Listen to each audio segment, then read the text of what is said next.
Hi everyone, I'm Maimah Karmo and you're watching Breathe TV. Today's episode is really personal for me. It's about triple negative breast cancer, which is a kind of breast cancer I had. When you hear the words you have cancer, it's hard enough to think about what to do with that diagnosis. But TNBC has different repercussions. It's one that's more aggressive in a Black woman and it has higher death rates.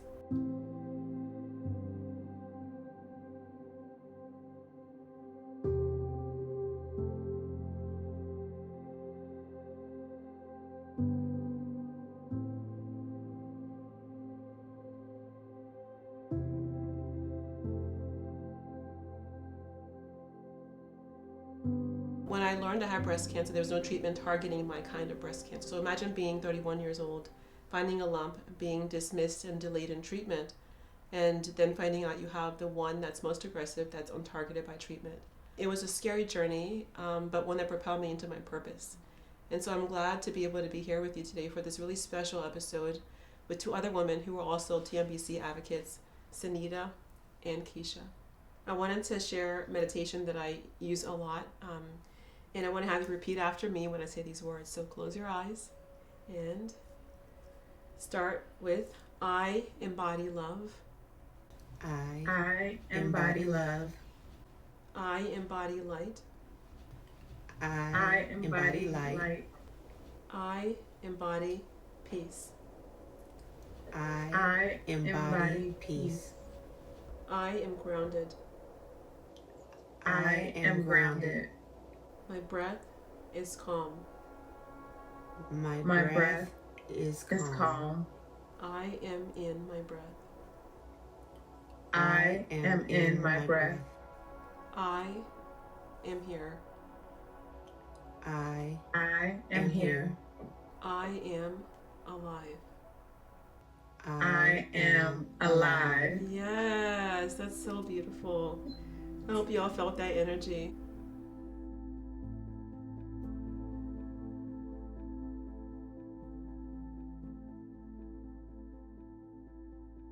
So Sanita and Keisha will be talking about navigating the emotional aspects of triple negative breast cancer and trying to process, understand, and become educated about it and living with it, because it's one of the most aggressive, as you know, and there's so much that comes with it, and it's oftentimes not talked about in the breast cancer community.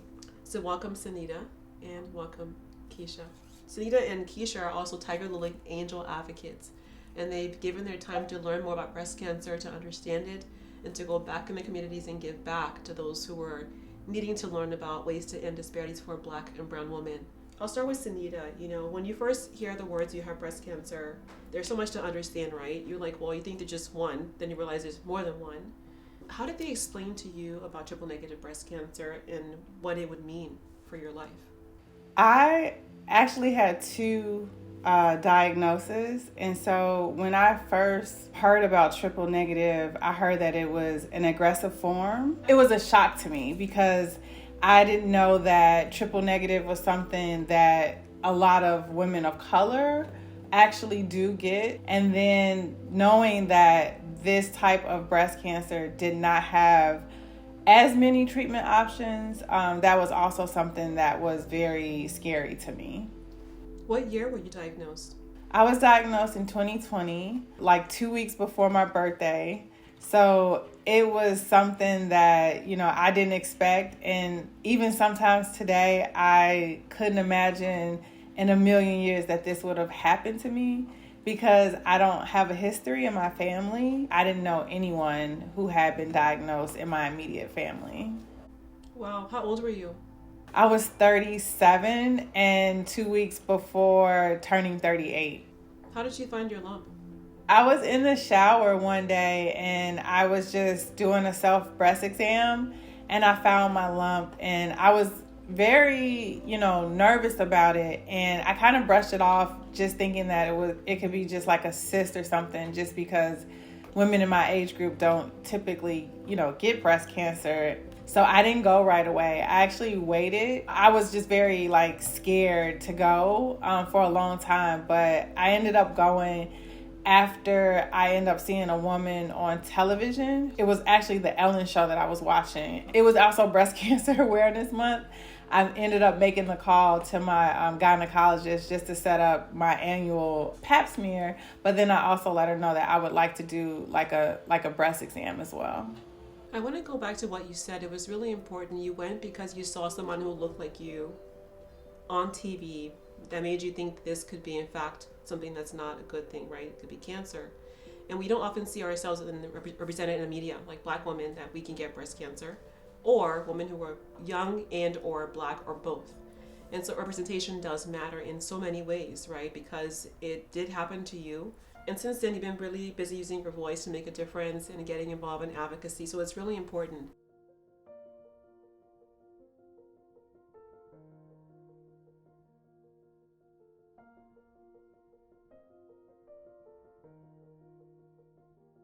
We're often told as women who are younger that breast exams don't matter. We shouldn't worry about breast cancer until we're in our 40s. But it happened to many of us who are in this space today. If you have a gut feeling, you find a lump, discharge, some kind of symptom that's not normal, don't dismiss it until you have all the answers and you're sure that it's not cancer. Because if you dismiss it, you could be diagnosed at a later stage of breast cancer, and that could impact your lifestyle and your life in general. I want to go to Keisha with this question, because when I learned I had triple negative breast cancer, they told me it was a good kind of breast cancer to have. But I learned that not only was it not any kind of good cancer, it was kind of one of the most aggressive ones to have, because Black women tend to have a 40% higher death rate because of them being dismissed, denied, not seeing themselves in the media, not thinking it matters, and so forth. What were you told when you learned you had triple negative breast cancer? You know, I went in for my scheduled mammogram, but when I scheduled my mammogram, because it was, the pandemic and everything, I had to wait basically a year before I had the actual mammogram. But I ended up going in when they finally did get to me a year later. When they first told me, everything moved so fast. It's like my head started spinning, like I couldn't comprehend what questions to ask. I just felt lost. In that moment, I couldn't comprehend it. But when I was told that I had triple negative, they did tell me, that it was the most aggressive one. And I remember getting in my car and I just had this breakdown, because I just thought at that point, I'm gonna die. I, wish I would have had the experience that Sunita did, where someone went down and went through the pathology report and things like that. I didn't get that experience. I had to dig and dive and try to pull it out of my doctors. So as I started getting more information on my own, doing my own research, then I knew what questions to ask. I had to fight for genetic testing, because I have a daughter and I'd like to know, does she need to worry? It was very, very scary. And even to this day, I'm still scared every single day, because you have to still worry because it's so aggressive. So God, I still am lost, I guess, because I'm still right in the middle of treatment. So You're in treatment now? I just wrapped up radiation like within the last 2 weeks. So I haven't had a chance to like really grasp and wrap my head around it. And I don't know if Sunita felt like this, but I feel like everything moves so fast that it takes some time to, after everything, to wrap your head around what just happened. I just went through this ordeal that could have taken my life, and I'm still going through the processing stage. Every time I talk to a doctor, I feel like I'm being diagnosed all over again, honestly. I really appreciate you saying that, because I recently began thinking about cancer, and there's a violence around it. There's like a severe violence. I mean, there's verbal violence, there's physical violence from the outside in, and the other violence from the inside out, that you don't know what's happening in your own body. Well, the way cancer cells work, especially when you're triple negative, something's attacking your body from the inside that you don't even see. There's never a day when I don't get up and think about, this could be a day that could change my life in a good way, or a day that it could be, again, one little symptom. You can't overlook one thing, right? And so you're exactly where you need to be. I would just say you need to honor yourself and your feelings and love yourself so much, so much, because you're going through something that's so hard. And you're doing something amazing. You're becoming an advocate through that process, but it's growth. Many people don't have someone walking them through the right testings, whether it's, genetic testing, biomarkers. Up until recently, there were no treatments that were targeting TNBC. And when it comes to clinical trials, our population, Black and brown people, are underrepresented for many reasons. Some of that is racism in healthcare. and systemic racism. Some of that is fear because of racism in the past and present. Some of it is, fear because you don't know what's in the trial. And some of it I've heard people just aren't offered. So what are your thoughts about the importance of engaging in trials, and how are you working to help Black women overcome those barriers? So I've participated in clinical trials. The first one that I did was a light study, and it was a pair of glasses that I had to wear for 30 minutes every day during my chemo treatment. And it was able to help combat some of the symptoms that, typically you would get, like nausea, headaches, bone pain, things like that. As soon as I got the call, I told them right away that I would be interested, because anything that could help me could just be a difference in the way that I reacted to my chemo treatment. So that was very helpful. But then another thing that is very important with triple negative, because they don't have it down to a science, the treatments that work well, there needs to be more women who can participate in clinical trials, because as I was going through my treatment for triple negative, I know that immunotherapy was an option that became available later, but while I was in treatment, it was in the stage of clinical trials. So when I finished treatment, it was FDA approved, literally after I did my surgery. So I had surgery like the middle of July, and then a week or so later, it got FDA approved. And so fortunately, I do have a really good oncologist, and she wanted me to do immunotherapy afterwards. This was a different way that, women now will have treatment. So they'll start with chemo and immunotherapies. But for me, because I didn't have a complete response to chemo, and what that means is that when I had my surgery, the tumor was removed, my margins were clear, my lymph nodes were clear, but I had a small amount left within the tumor that they removed. So because of that, I had to do additional post-treatment. So that typically or standardly, they will do Xeloda for women with triple negative, and that is a chemo in the form of a pill that you have to take. And depending on, what your oncologist prescribes you, it could be 1 week on, it could be 2 weeks. But immunotherapy just became available. So I am one of few who started treatment for immunotherapy with Xeloda. So I would say technically it's kind of like I'm in a clinical trial, because there's not a lot of data, but I wanted to do, everything that I could do to prevent anything coming back or spreading or, things of that nature. So I thought that for me, even though it was new, something that I wasn't sure about, that I wanted to trust my doctors. They've been able to advocate for me. So I wanted to trust my doctors and move forward with that treatment plan. And I finished chemo pills about 2 weeks ago, and I'm still doing immunotherapy now. But I think that overall that they are being able to find more treatment options for women with triple negative breast cancer. And I am very into being educated about it. So I also know that there's clinical trials for a vaccine for triple negative. So if you think about it, 10 years ago when you were diagnosed, they may not have had these options, but it seems to be the case that they are looking into more and more things that can really help triple negative breast cancer. And I think that we're in a time where it's like perfect timing. I'm seeing a lot more women of color being more comfortable to speak about what they're going through. And not only that, they're advocating and fighting for this change. So I think that now is the time, and I'm just so happy to be a part of this journey at this time. I think it's beautiful. You said so much, that's such a wealth of information. I have like chill bumps as you were talking, because when I was going through my journey, it was like there was nobody who looked like me. Not one person. Not one. I love your attitude about your curiosity about treatments and trials. I love your curiosity about, talking to your doctors. Having a good healthcare team was probably what, between your curiosity and your advocacy for yourself, is what may have led to you having a better outcome right now. And that's so important, that people pick the right healthcare team. I can't express how important that is A lot of people are afraid to ask a doctor can they have another opinion?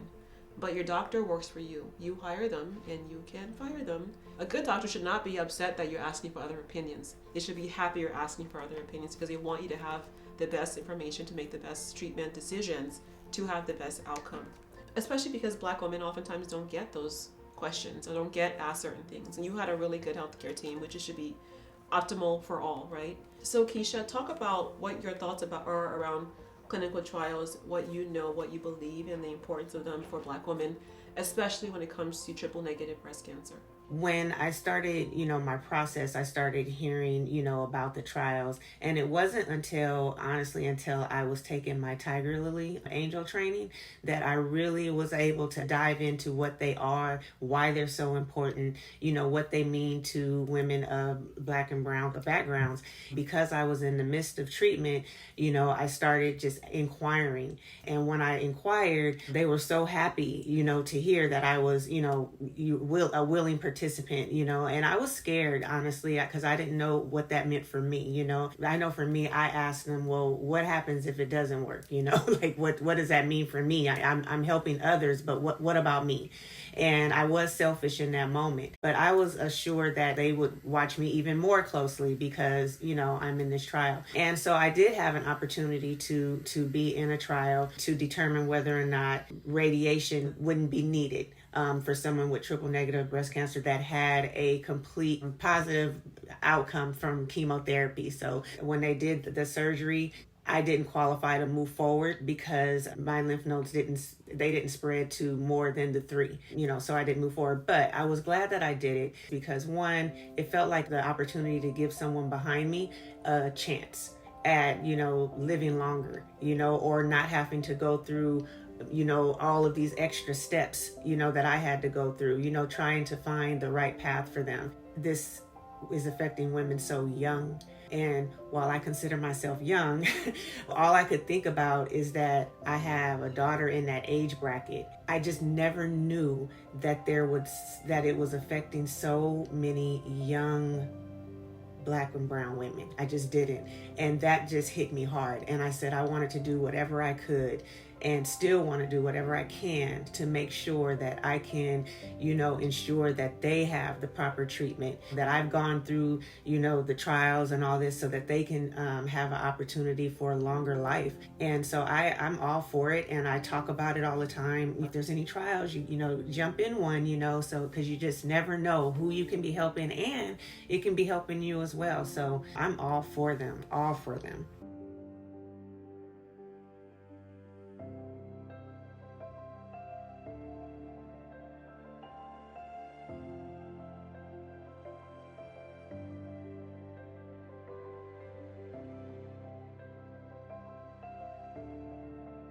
You have this aggressive disease and there were not many options when I was diagnosed 16 years ago, but because of the innovation and technology, we are advancing, right, to have more treatments. I think we have 2, maybe 3 now for triple negative breast cancer patients. So clinical trials equate to life, legacy, and they equate to, paying it forward many times, but yet people are afraid of them. And you're both Black women and you both have been in trials and you're both thriving and alive and moving forward in your lives. But you both talked about, your advocacy work, and you talked a little bit, Keisha, about the angel advocacy program that Tigerlily does. And the reason why I love this program so much is because when I was diagnosed, there was just one of me that I could find everywhere for years. And I'm like, where are the other Black women that are going through this, that need to be talking about it, thinking about it, knowing their risk factors, being educated, asking doctors questions, getting better, screening faster, all these different things. And so can you share with the viewers who may not know about the angel advocacy training, both of you, what it is and how you benefit from the training?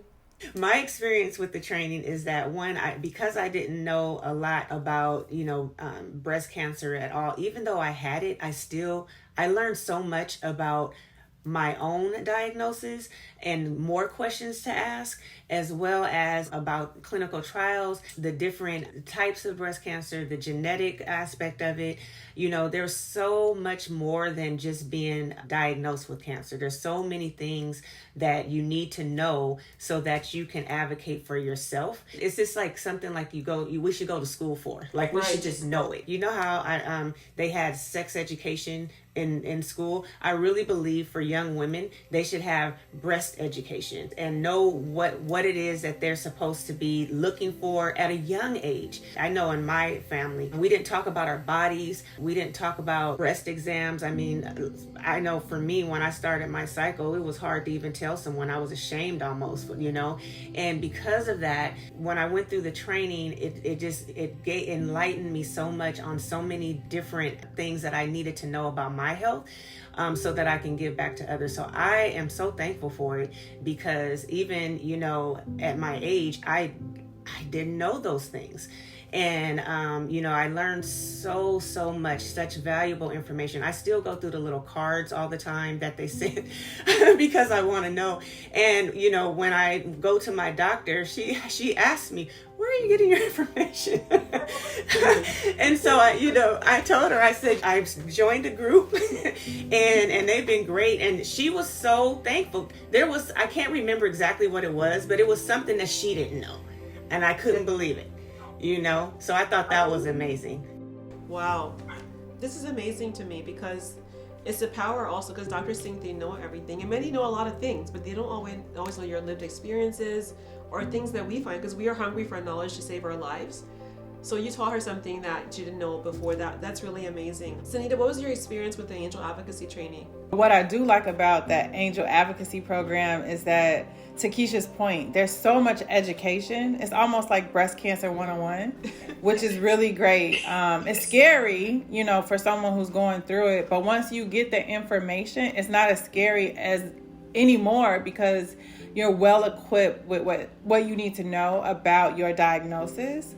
And not only that, but what you need to know to help other women. And then not only that, but it allows you to build community, to network with women who have been through this, and women who are actually putting their foot forward to make change. And that's the most important thing. Not making a lot of noise about nothing, but making a lot of noise to move things forward, right?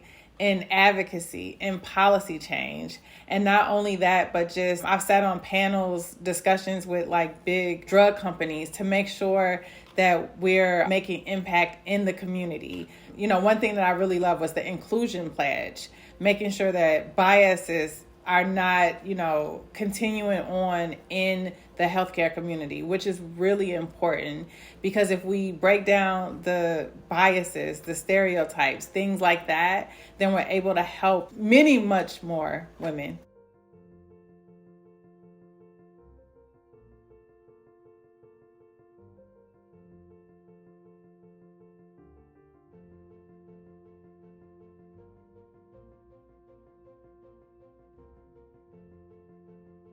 So I'm just really, really proud. I'm so excited about you guys being here and sharing your stories. I want to go back to something that we talked about earlier about triple negative breast cancer.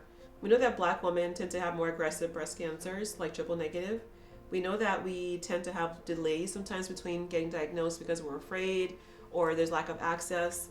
We know that screening may be lacking in certain communities as well. If you don't know and you delay diagnosis for whatever reasons, whether it's your healthcare team, the right hospital, the wrong kind of screening or testing, a later diagnosis could mean a later stage and or terminal cancer.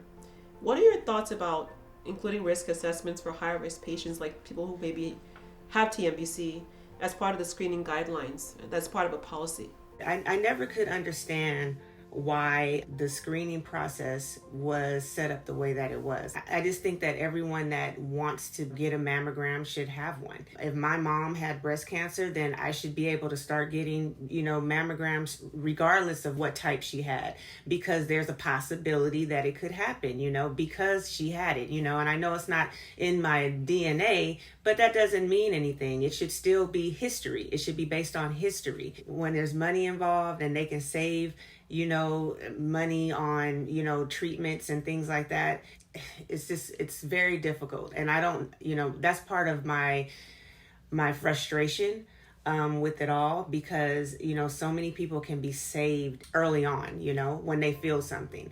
I've had people reach out to me and ask me, how did you get a screening? And I said, well, I went in and I for my annual, and some people were like, well, I'm not eligible for one. How can you not be eligible for one? But I feel something. It just baffles me still. And I just think that those type of laws and regulations need to be changed like immediately. And it seems like, I know there was at one time even pap smears, you could get them every year. Now they say, oh, you only need them every other year. Okay, but what about the year in between if something happens? They're pulling further away from health care and just making you as if like you're just a number. Sanita, what would you like to see in terms of policy change around TNBC screening guidelines to mitigate what we just heard? In the current administration that they're doing the Moonshot program, and I've read like bits and pieces through it, but I think that it's very important to what Keisha was saying. So as a woman, we go to the gynecologist, once a year. Why are there not the same emphasis on breast health? As I'm getting my pap smear and I'm getting my breast exam, like I'm just sitting there.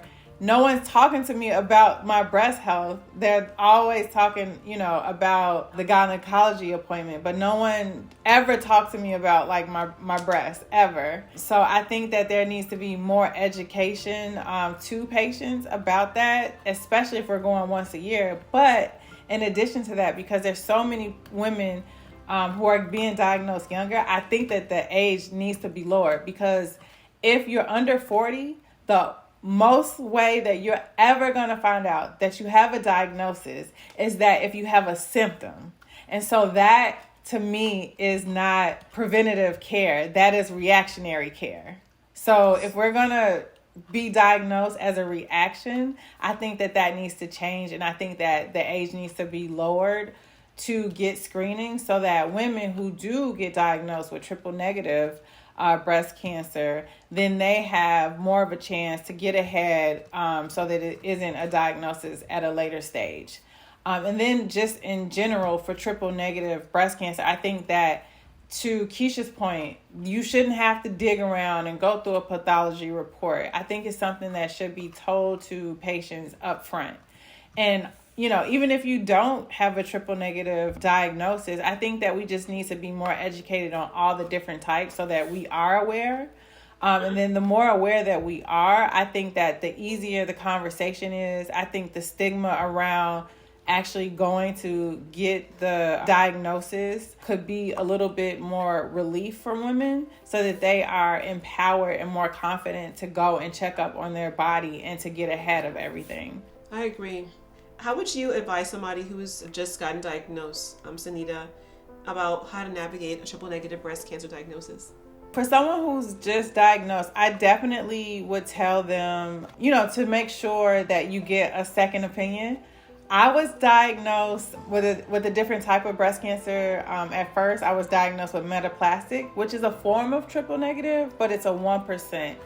And when I went to my second opinion, their pathology team looked at it and they determined that I wasn't a person who had metaplastic. I was actually diagnosed with triple negative. So definitely get a second opinion. But not only that, I would also say to educate yourself, to get a community, and also just to share with your network, because you're going to need your family and friends to help you through this journey. And then that way it won't be as scary. And not only that, but you can live through it, because we have the perfect person as an example, and there's many more women who have lived through it. So I think that that's also important, that it's not a death sentence and that you actually can live after your diagnosis. Before we close out, Keisha, what is the one word that you want to impart to our viewers about what it was like to be diagnosed, live with, warrior through triple negative breast cancer, that could inspire somebody who's living with it today? That it's not a death sentence,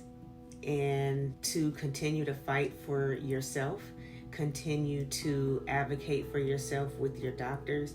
Continue to live your life. Life is not over with the breast cancer diagnosis. It may feel like it is in that moment, and as you go through, there may be some days that it feels like it. But all in all, you are still here. You are still able to breathe, and you are still able to get up and be with your family every single day. For that, be forever thankful and grateful for everything that comes, every day that comes. And don't take anything and anyone for granted, starting with your health. Continue to fight for it. Continue to advocate for your health on your own. And when I say advocate on your own part, I mean do the things to stay healthy.